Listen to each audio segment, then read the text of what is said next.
affiche. Par exemple, c'était une affiche pour le musée des arts décoratifs. C'est-à-dire, au fond, une affiche est intéressante si moi je ne devais rien expliquer. Hein?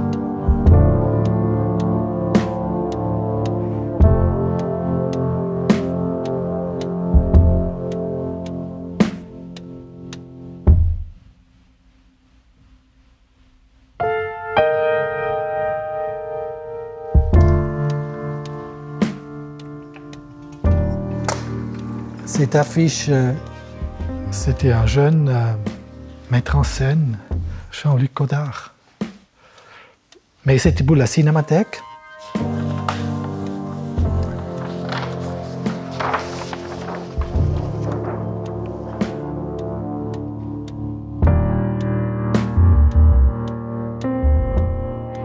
Je n'ai pas une formation de typographe d'école, comme les plupart. J'ai une formation de dessinateur.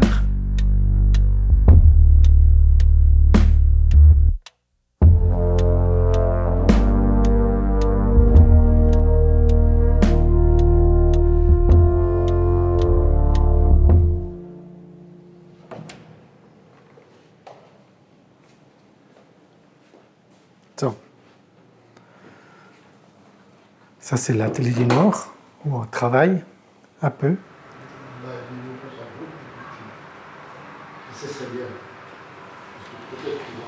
Mes amis qui travaillent avec moi ici.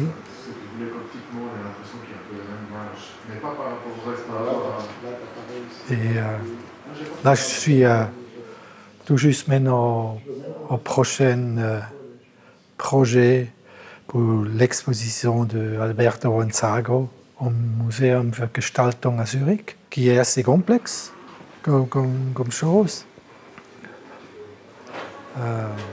Normalement, ces tables, c'est vide et c'est que le projet. Là, il y a maintenant des choses parce que je travaille sur l'archive. C'est-à-dire, l'archive qui me préoccupe, elle est ici pour que je n'oublie pas.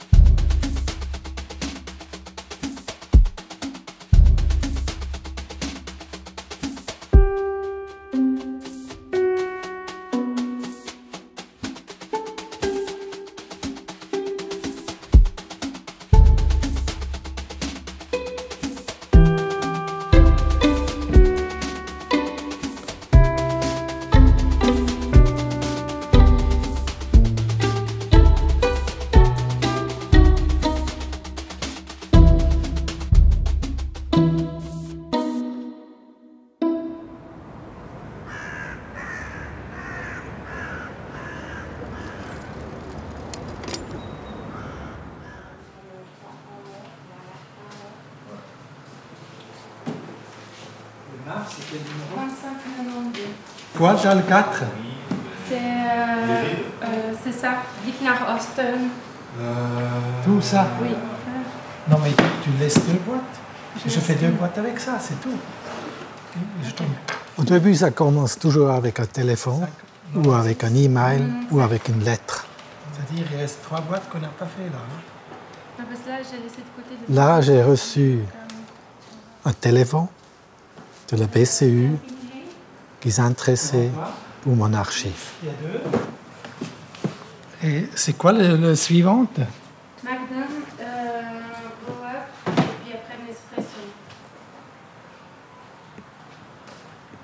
Moi, je suis dans un métier où normalement, et j'aime bien, quand j'ai fait quelque chose, une affiche, elle tient 3 semaines. Et après, on l'arrache, on met une autre.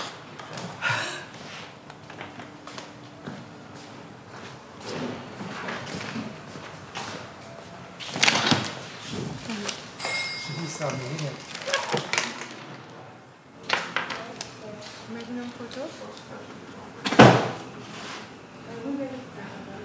Pour mettre dans l'archive, là, le cauchemar a commencé. Parce que C'est quand même 150 mètres carrés ici, en bas c'est 100 mètres carrés. Et ça prend un volume, et il n'y a pas le volume uniquement de travail, mais aussi le volume de toutes les sources qui m'inspiraient, qui sont d'autres livres, qui sont des revues, tous autour de mon métier, ma vie comme je l'ai vécue.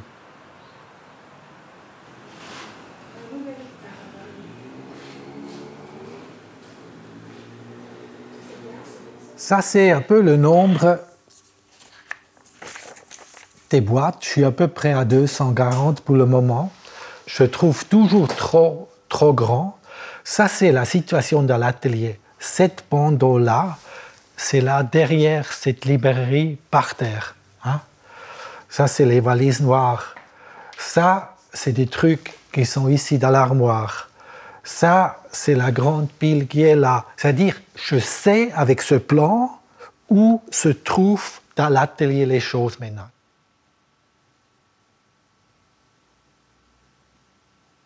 C'est quand même toujours lié à un mandat, un travail, c'est-à-dire mes premiers clients, les clients culturels de Lausanne, après les clients culturels d'autres villes en Suisse, après les clients culturels de l'étranger, après tout ce qui est autour de la photo. Et ce mandat que vous m'avez donné, faire l'archive, c'est que les gens qui ouvrent les caisses peuvent suivre les démarches. Ça, c'était réellement important.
Je vous montre un peu 2 ou 3 choses. Je commence tout de suite.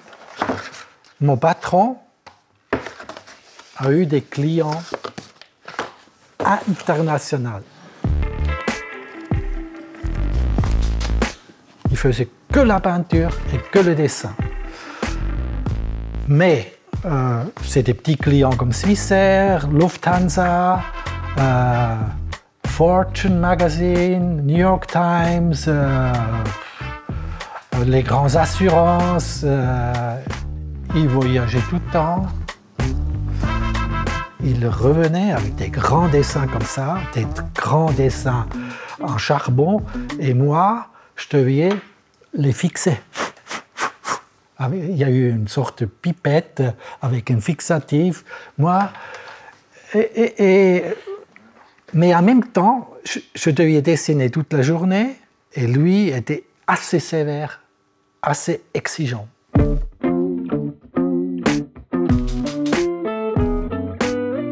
J'ai appris à dessiner, j'ai appris à travailler, et j'ai appris une certaine exigence.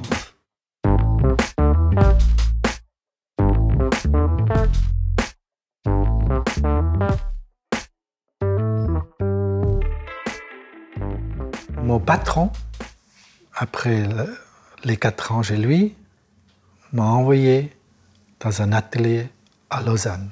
Parce qu'il y a eu une culture de certains ateliers qui ont eu des apprentis.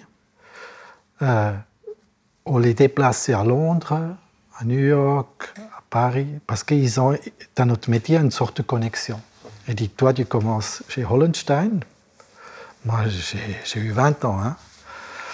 Et après, finalement, il n'y a pas eu de place à Paris.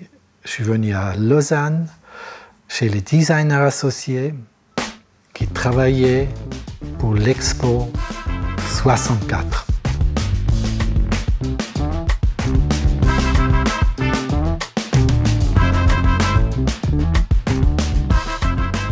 Moi, je suis venu chez eux à 65. Et à ce moment-là, ils ont eu un mandat pour 4 pavillons de l'Expo de Montréal, mondiale, et la signalétique générale. C'est-à-dire, moi, comme dessinateur, je suis venu dans cet atelier à Lausanne. Je parlais pas du tout le français, comme on dit. Ça vous attendait un peu, peut-être. Hein? Et ils m'ont utilisé tout de suite pour faire des illustrations pour eux, pour leur projet. Pour le pavillon, l'eau, des choses comme ça, parce qu'ils devaient faire des présentations. J'étais jusqu'à 67. Et à un certain moment, un copain iranien a dit « Je veux rentrer à la maison, est-ce que tu viens avec ?» Et je donnais mon congé et je faisais mon trip, comme tout le monde faisait à l'époque, dans cette direction-là, quelques mois.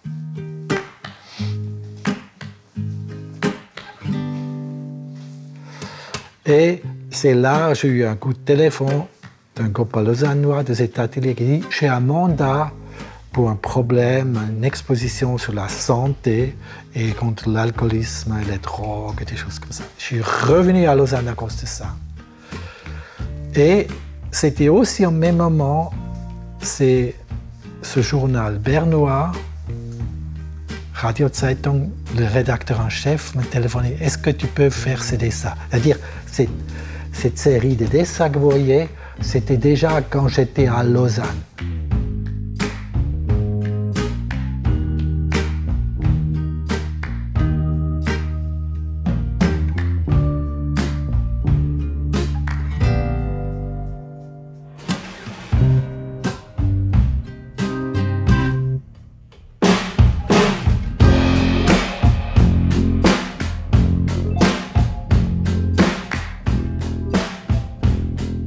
Parallèle, je m'occupais avec un copain d'un club à Lausanne qui s'appelait Electric Circus, où je faisais par semaine 2 ou 3, 4 programmes. Vous voyez, j'ai eu qu'une photocopie, je devais faire tous les programmes à la main, et chaque fois, pour chaque truc, je faisais une affichette.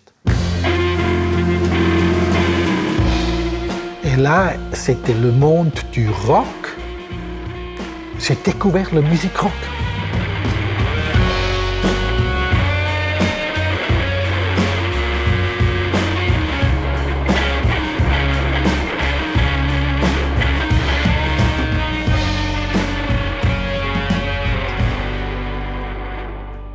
Et comme ça, à un certain moment, c'est aussi l'illustré qui m'a appelé pour faire une refonte de leur journal.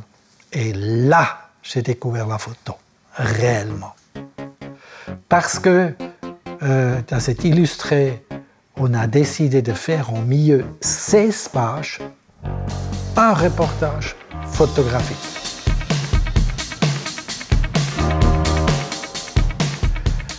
Et là, les photographes de partout sont arrivés.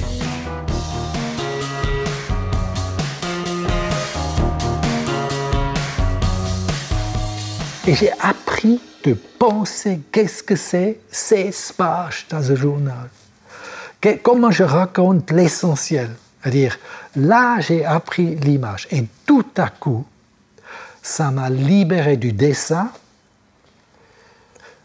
Le dessin, c'est une page blanche, avec un cauchemar, comme un écrivain à une page blanche. Et c'est une grande peur à la rigueur, hein, jusqu'en os. Et tout à coup, cette photographie comment dire aussi, la musique avant, où le monde est venu, le monde qui m'intéressait aujourd'hui. Aujourd'hui. Et là, tout à coup, il y a l'excitation qui est entrée, et je suis devenu un transmetteur.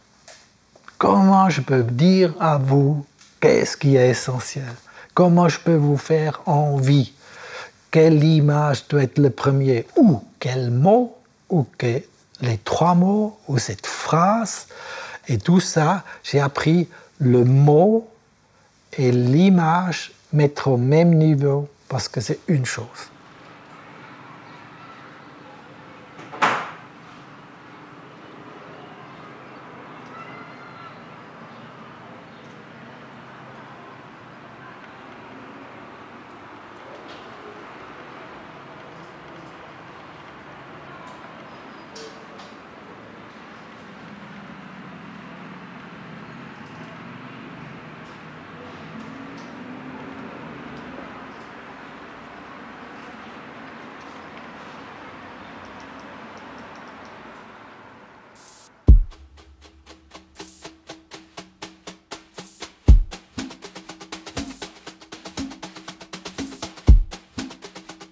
Et le groupe Impact exposait au Musée des Arts Décoratifs. Et là, je faisais connaissance avec Rosemarie Lipouner. La plus grande chance dans ma vie, c'était Rosemarie Lipouner.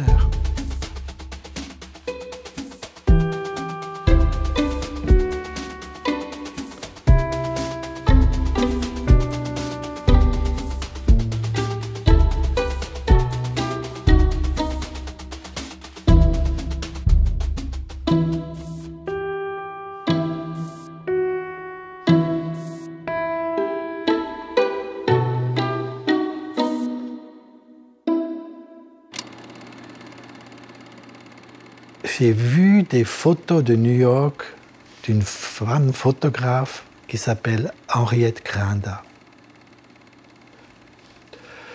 Et je ne connaissais pas du tout. J'étais à Lausanne, j'ai téléphoné à Henriette Granda. Et quand elle est venue chez moi dans mon appartement atelier, j'étais surpris. Je pensais que c'était une jeune femme comme moi. Elle était un jeune homme. Parce qu'elle était dans ce milieu excitant de New York, et elle a eu des photos incroyables. Et c'est une femme de certain âge qui est arrivée.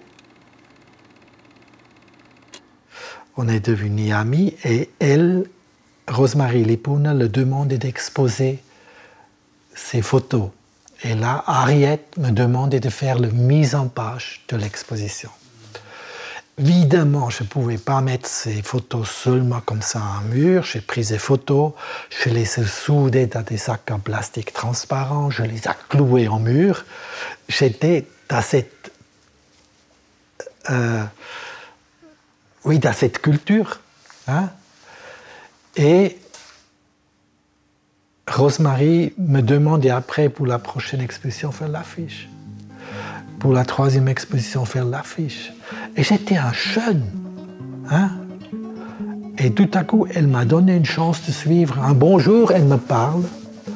Ah, il y a un type que tu dois faire connaissance. Il s'appelle Charles-Henri Favreau.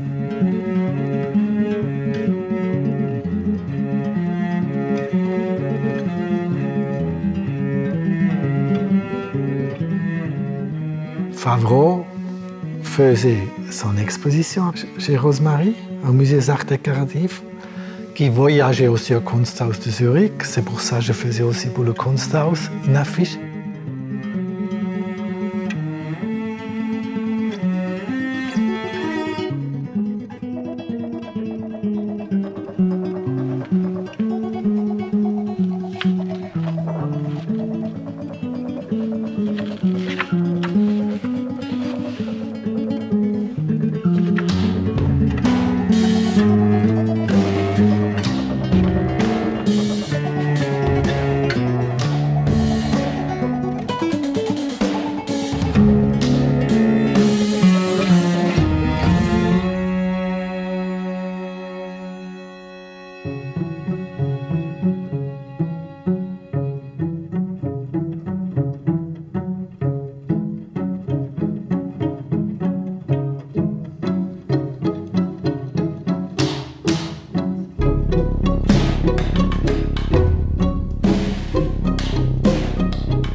en même temps, parce que j'étais à l'époque avec ce milieu un peu underground, comme toujours les jeunes sont toujours underground, je veux dire, qui commencent, qui veulent se faire une place, comme vous avez vu, galerie, musique, tout ça. Après vernissage, j'étais en face du directeur de l'école de Beaux-Arts, et je dis, tu as une école de merde. Mais j'étais sans censure. Et lui, il dit, eh ben, tu viens enseigner.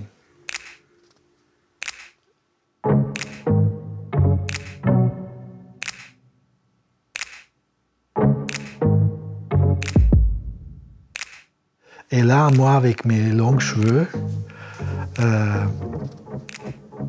suis entré dans cette école où les profs ont un certain âge. Ils me regardaient tous un peu comme ça. Ils ne me connaissaient pas trop. Hein. J'ai vu certains élèves qui étaient plus âgés que moi. C'est-à-dire, tout de suite, vous êtes sympathique. Hein. Hein? Parce que vous appartenez à eux. Et dire, c'était aussi une chance inouïe.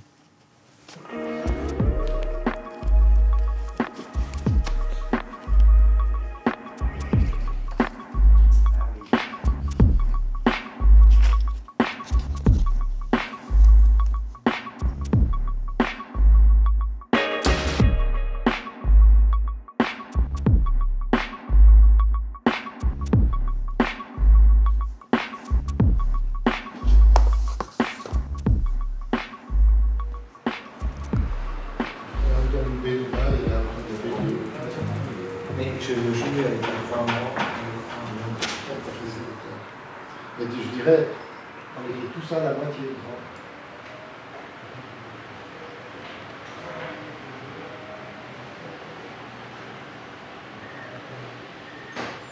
Affiche.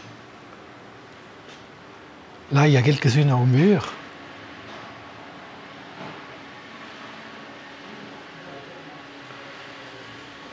Et là, il y a des projets. Les projets qui sont ici, je le faisais toujours comme ça, avec un passe-partout. Après, ils étaient étalés par terre et je regarde, est-ce que c'est une bonne réponse? Qu'est-ce qu'elle dit? Est-ce qu'elle est efficace?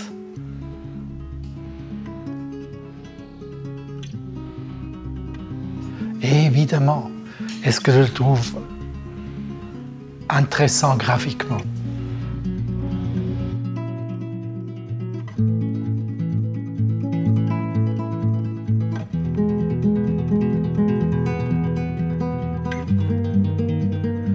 Quand j'ai souvent cette dernière chose-là, intéressant graphiquement, quand j'étais très fier graphiquement, souvent c'était les mauvaises affiches.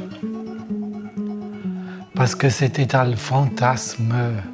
Je fais mon violon comme personne d'autre.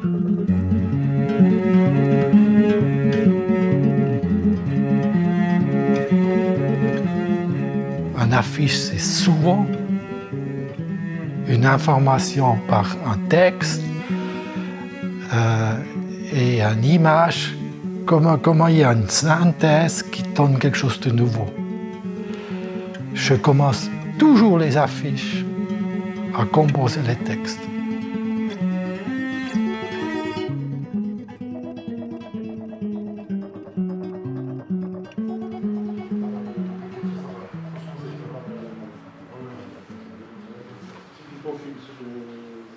J'aime pas les affiches politiques, mais les affiches engagées, oui. J'ai plusieurs affiches d'engagés ici. Mais ce qui m'intéressait, c'est passer pendant 3-4 mois de poser des questions sur un sujet et comment on peut faire une image. Parce que là, je prétends, on est juste pour ce photographe, c'est juste pour ces expositions, c'est une question esthétique, quelque chose comme ça. Là, je dois répondre à moi.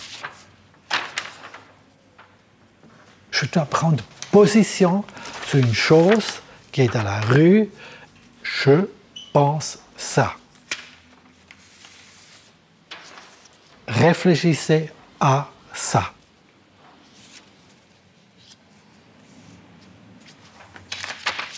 J'aimerais faire un problème qui nous concerne, nous, ici. C'est-à-dire les droits de l'homme bafoués, surnoisement, quotidiennement, qu'on se rende plus compte parce qu'on est à son confort. Et je n'ai pas encore trouvé l'astuce. Pour ça, j'ai essayé tout à coup des symboles de la grande violence, avec cette main de Adolphe, le pistolet, les microphones, les victimes. C'est un va-et-vient entre les grandes causes mondiales et des petites choses ici. Et pour le moment, c'est un discours que je fais et pas une chose simple, frappante, qui est le propre de l'affiche.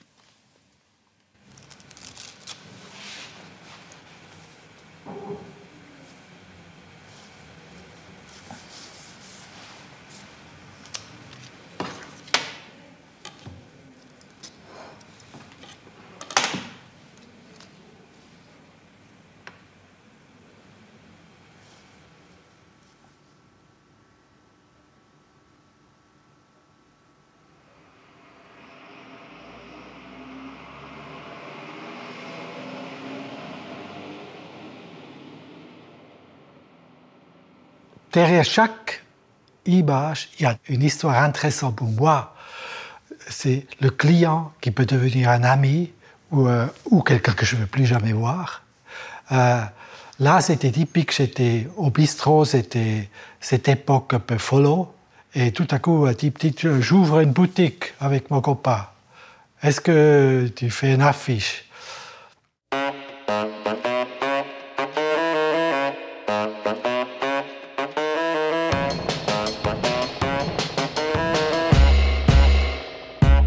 J'ai eu une première affiche avec une tête, avec un avion qui descend, ça s'appelle Banzai. Cette boutique, c'est pas moi, c'est eux qui ont voulu ce titre.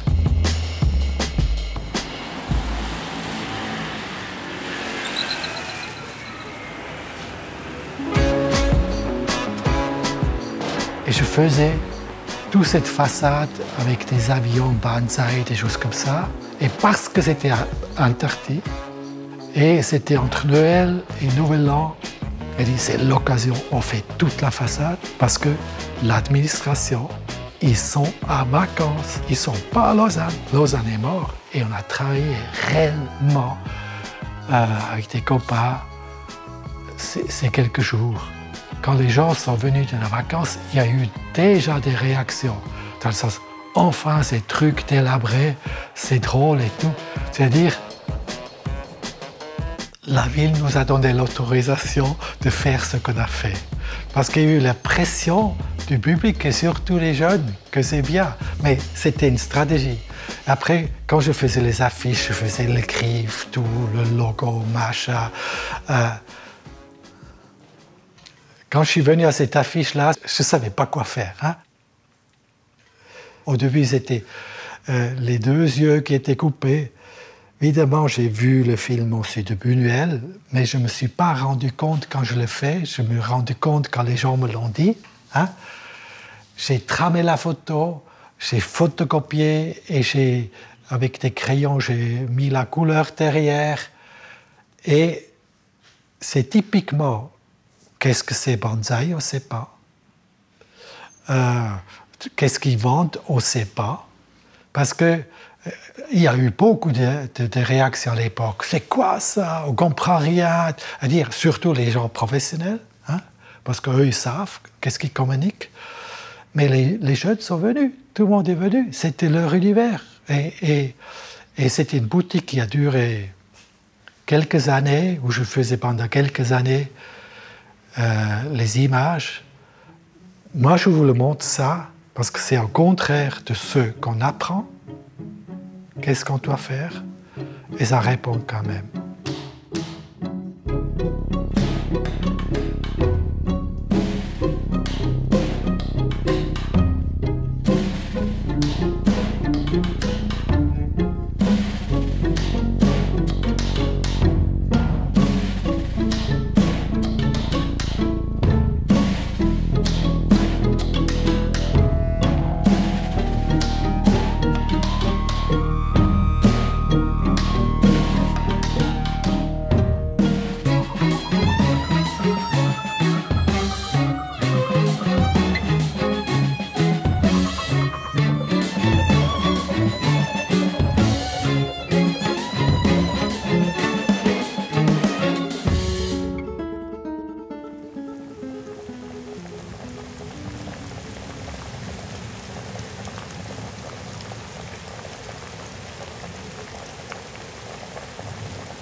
Il y a 2 buts, évidemment.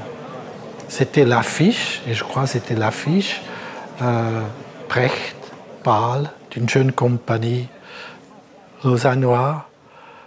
Et là, au début, j'ai dessiné, j'ai fait des collages, j'ai fait des trucs comme ça.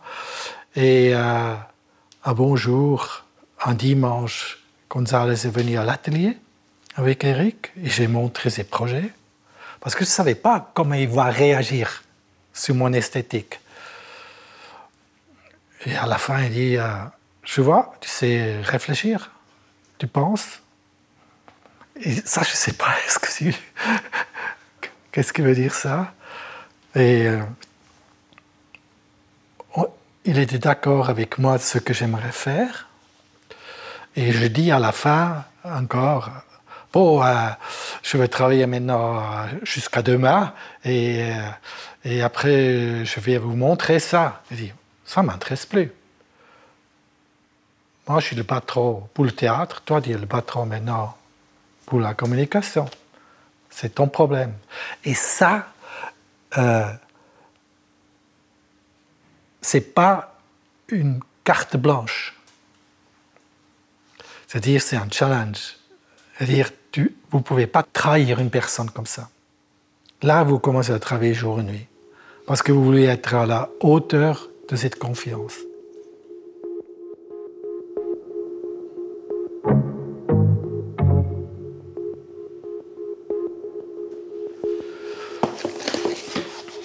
Et ça a donné après, tout à coup, il dit, on fait des programmes de spectacles.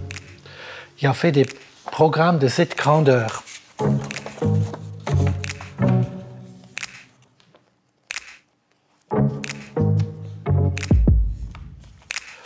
Et ça, j'adorais faire. Parce que c'était toujours les participants. Après, les textes. Et là, j'aimais bien lire les textes et regarder qu'est-ce qu'on peut écrire. Hein? Et là, tout à coup, un petit cahier, les gens les prenaient à la maison, lisaient les textes.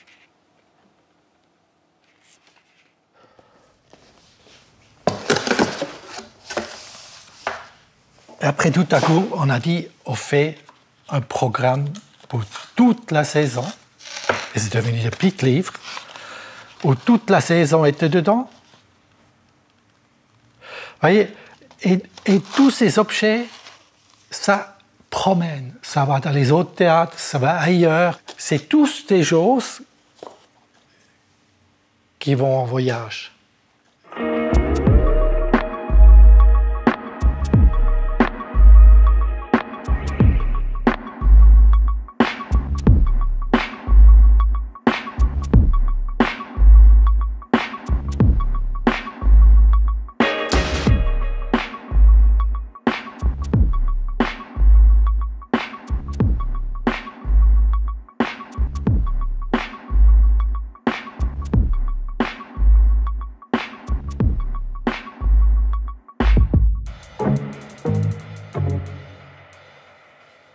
J'ai fait des livres. Et ça a commencé de nouveau avec un type comme René Bury.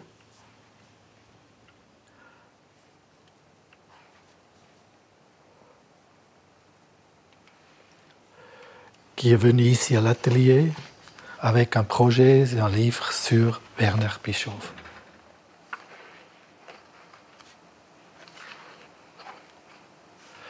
Et là, en travaillant avec lui, avec comment on pose une image, comment on fait les textes, comment on fait, est-ce qu'on fait des légendes, on ne fait pas de légendes, est-ce qu'on fait une pagination et pas, mais surtout le rythme du livre, le film du livre. J'ai appris un peu à gérer la typographie. J'ai commencé à regarder les livres différemment. On peut parler d'un livre de Mario Botta. C'est un peu le 3e livre que j'ai fait pour lui. Avant, c'était 2 livres d'architecture. Lui, il travaille toujours avec le même photographe qui s'appelle Pino Musi.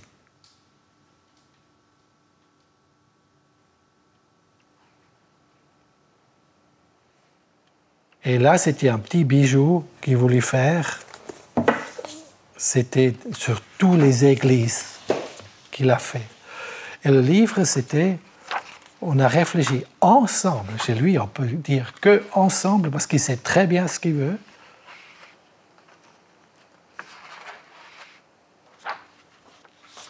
Avec sa photo qui dessine le projet.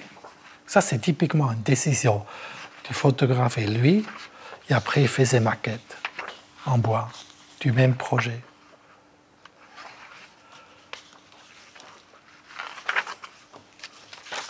Évidemment, c'est pas beau marché, une chose comme ça dans la reliure. Et après, les photos de Pino Musi sur ce projet. Qu'on faisait de nouveau aussi les accordéons.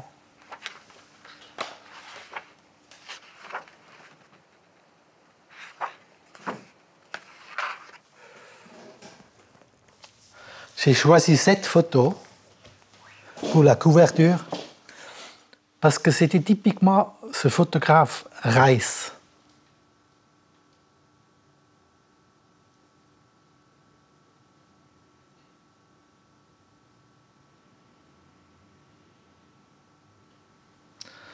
Il y a un paysan qui était assassiné avec une hache. Et là, lui, il regardait. Est-ce que c'est un droitier ou est-ce que c'est un gaucher?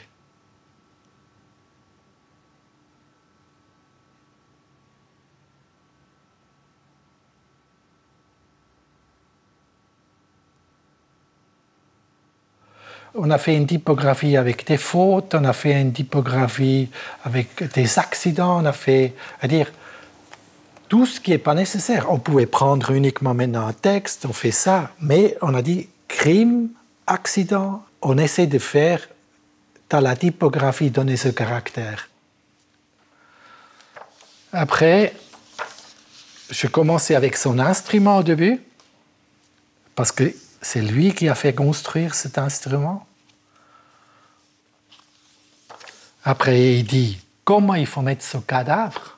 C'est-à-dire, j'ai construit l'histoire que vous comprenez tout de suite comment il a fonctionné. Ces légendes sont tous des légendes que Reiss a fait. Avec cette photo, il y a eu ce texte. Au fond, je veux faire même une explication muette, comme il photographie les criminels. Et après, on voit ces différents visages. Et ça, c'est une histoire que j'ai énormément aimée. Un enfant que personne ne savait qui est le père. Village valaisan. L'oreille. Tout le monde a une différente oreille. Tous les mecs du village, on les a photographiés les oreilles.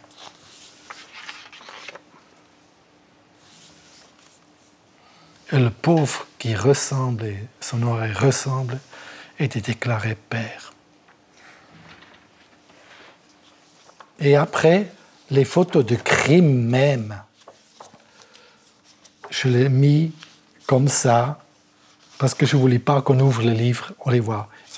Je ne voulais pas que c'est un livre vulgaire.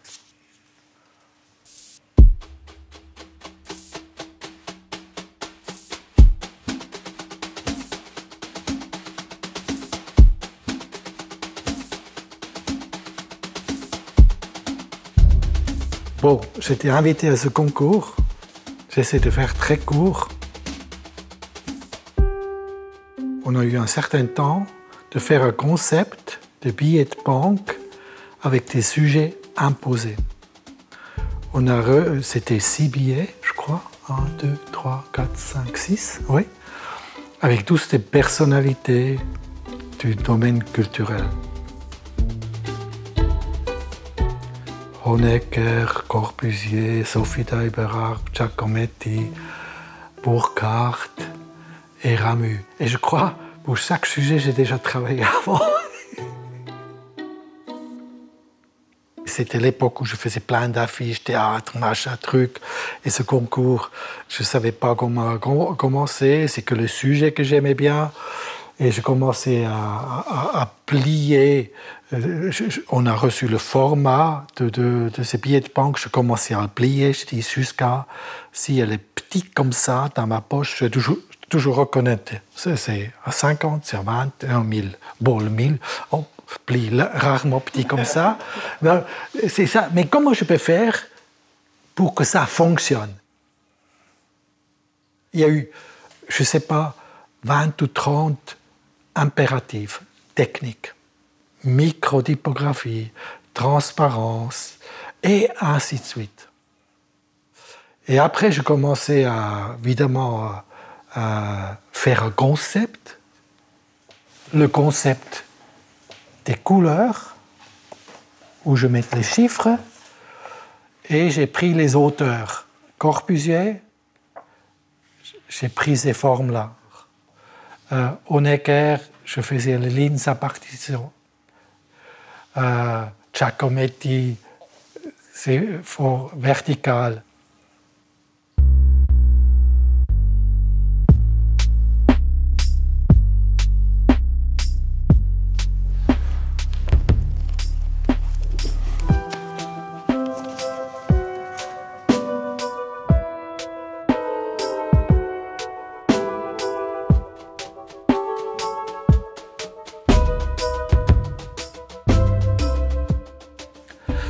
Commencé à travailler avec Sophie d'Euberhardt et là j'ai voyagé. Je suis allé dans les collections partout, j'ai cherché des images et tout.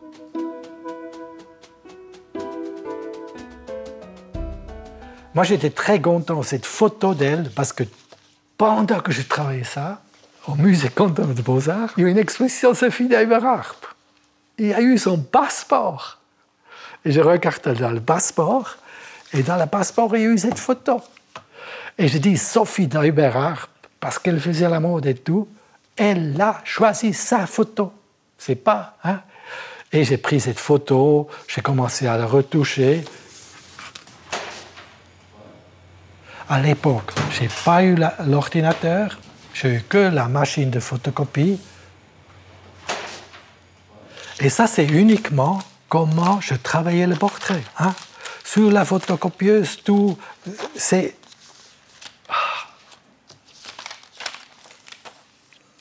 Et sincèrement, c'est pas plaisanter, j'ai des boîtes comme ça, hein, où vous voyez tout, je commençais à travailler avec les trames, les machins. Je peux presque plus voir, uniquement les sujets que j'ai trouvés. Voyez, je les faisais en petit, regardez comment ça fonctionne.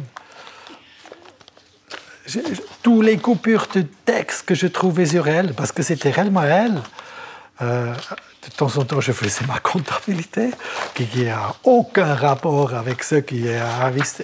Là, c'est tous les comptes rendus des séances.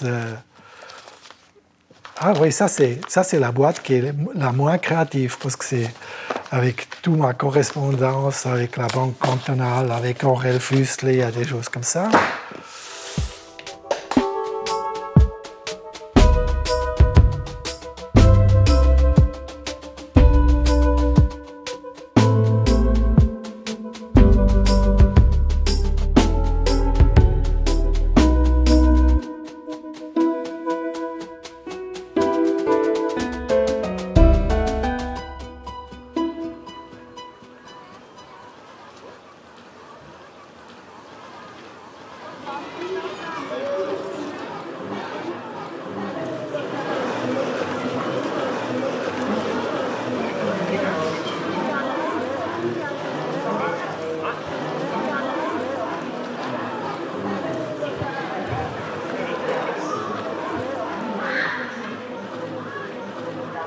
Prendere sempre, si scende di più il dolore, sempre di più, sempre di più.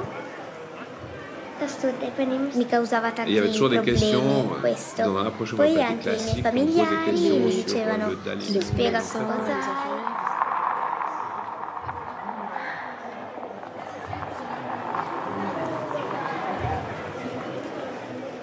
Moi, je pense que je devais faire des affiches sur la douleur. J'ai jamais imaginé que c'était une expo. Et j'ai allé à cette présentation du concours à Berne. Et pendant la présentation, je me suis rendu compte du malentendu et les conditions pour cette exposition. Le mandat était, vous avez telle somme, vous construisez un pavillon, vous l'entretenez pendant les 6 mois ou combien c'était, et vous le démolissez écologiquement. C'est-à-dire tout, du concept, l'architecture, tout ce qui est dedans, le personnel, mais tout. Et là, j'étais bring, et je dis, c'est réellement un grand malentendu. Hein? Et je suis rentré à la maison et dans la voiture. À l'époque, je roulais beaucoup dans la voiture. J'allais chez mes clients à Berne, partout dans la voiture. Et pour moi, c'était la capsule pour réfléchir. Et là, ça m'est venu tous les expos des musées et tout ça que je fais avant, où j'étais au fond raté, frustré, et dire la meilleure réponse contre les choses que vous détestez, c'est ce que vous faites. Comment je veux dire ça? Arrivé à Lausanne, j'ai dit, je fais.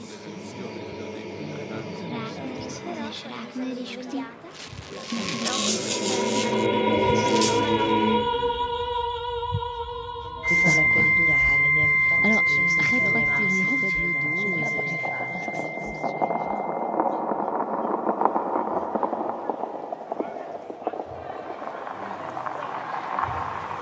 c'était tellement complexe, c'est-à-dire on a eu 2 mois pour réfléchir et l'expo commençait 3 ans après.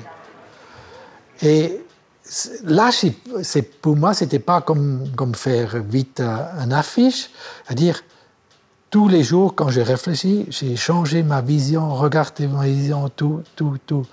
Comment je peux présenter une exposition et dire je fais ça. Et bien, la seule chose que j'ai fait, c'était, j'ai dit, je fais une démonstration comment je fonctionne, comme je pense, comme j'aborde ce problème. Et moi, je suis venu avec 5 caisses en métal. Dans une, j'ai mis des morceaux de verre, dans l'autre, j'ai mis du sable. Et au fond, j'ai lâché ça sur la table et dit, moi, je réfléchis comme ça. Et étonnamment, la majorité du groupe trouvait intéressant comment je fonctionne. Il y a 2 ou 3 qui disent, des assurances là, qui a dit, jamais je travaille avec vous, monsieur Ecker. Pour lui, c'était carrément un électro-libre, comme j'ai fait. Je faisais 1, 2, 3, 4 différents bouquins. Je faisais des livres sur les images qu'on peut faire et je faisais des livres sur la mise en scène que je vais faire.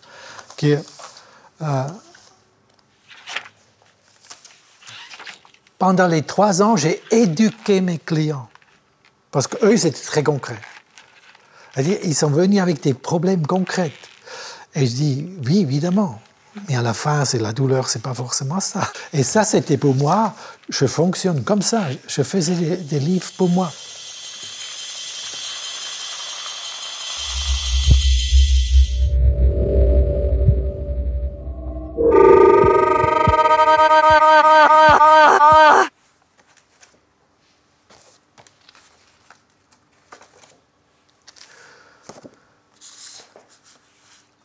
j'ai dit, je fais comme au théâtre.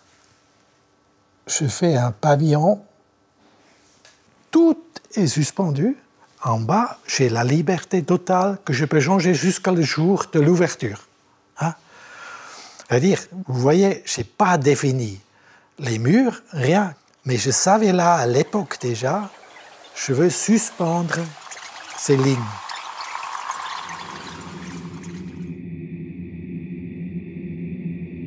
Et je ne savais toujours pas encore comment j'enveloppe ce truc-là. Et à la fin, tout à coup, j'ai même plus eu l'argent pour faire des bâches.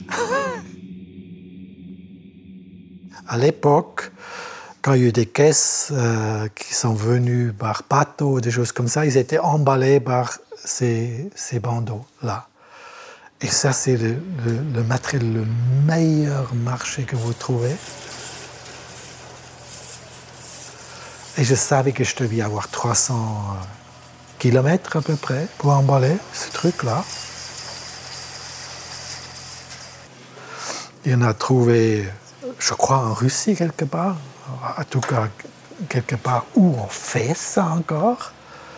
Et j'ai voulu quelque chose qui rouille un peu, c'est-à-dire que le pavillon vit.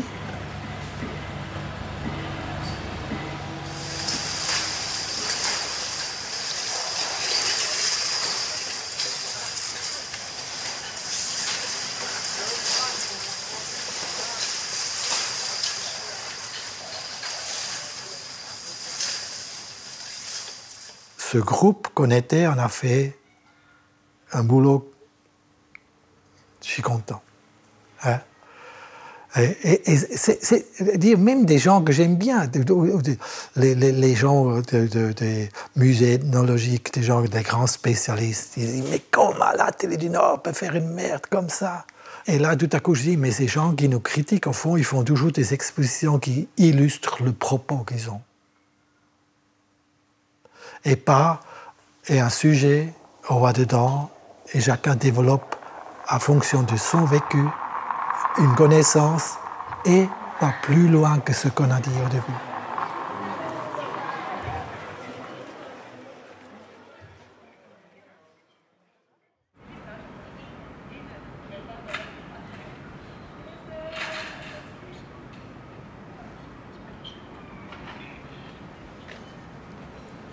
Quand quelqu'un vient de la ville, il voit tout de suite le mur ici. Ça, c'était quand même développé ensemble avec les architectes.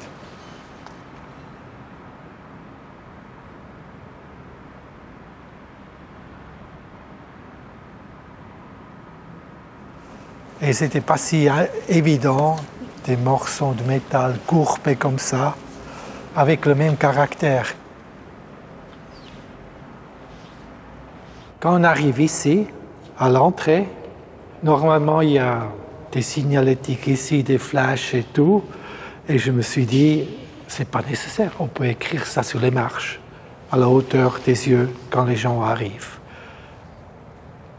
Moi, je trouvais que c'était suffisant, et le projet a aussi commencé avec des ambitions de graphiste délirant, hein? Parce qu'on m'a dit, vous avez ce mur ici pour faire quelque chose. Et je voulais quelque chose de très, très libre. Et je me suis calmé et fait très, très peu. Et parce que je trouve, je ne peux pas concurrencer ça, ces murs. C'est tellement beau, c'est vu. Il y a 4 portes d'entrée principales. Hein. Et depuis là, par exemple, chaque porte, on voit ça ici, maintenant avec cette lumière, on a mis cette typographie, c'est-à-dire, c'est la Constitution, le texte de la Constitution vaudoise. C'est très discret. C'est la première chose qu'on voit quand on vient dans les bâtiments, c'est la Constitution. Et je voulais mettre ce texte-là et pas mettre un graphisme avec le logo de l'endroit et tout, parce que je dis ici, dans le Grand Conseil, il y a souvent des discussions.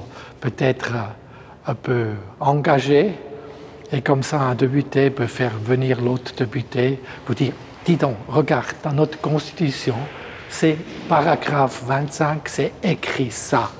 Hein? »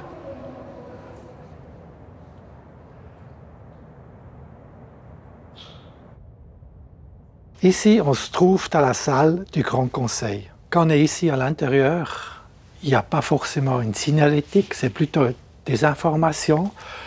Et ce qu'on voulait, on ne voulait pas trop démolir l'endroit avec nos informations. C'est typiquement chaque député qui vient ici, il a son numéro. Après ce que j'étais assez content, même le logo du canton, on pouvait faire très discret. C'est réellement un minimum qu'on a fait parce que il ne faut pas plus ici à l'intérieur. Disons, cette discrétion est aussi une volonté du bureau d'architectes qui, comme vous voyez aussi, sont très sobres. C'est pour ça que notre collaboration était parfaite. Il n'y a pas de lutte.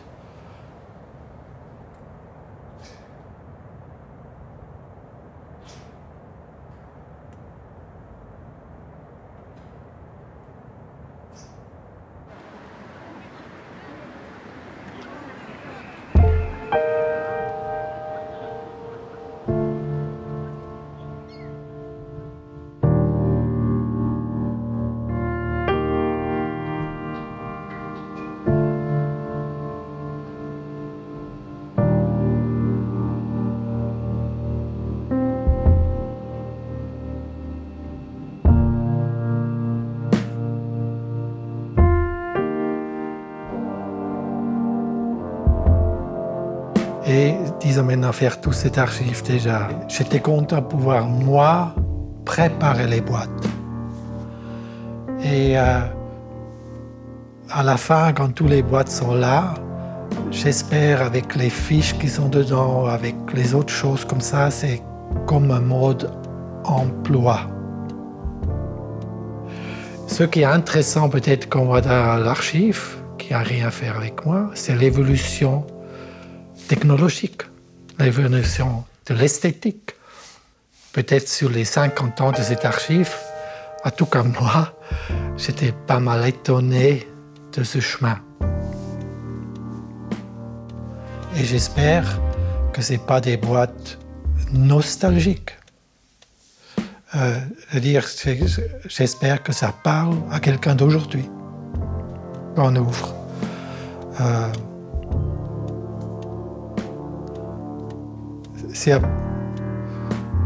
C'est un peu ça que j'espère.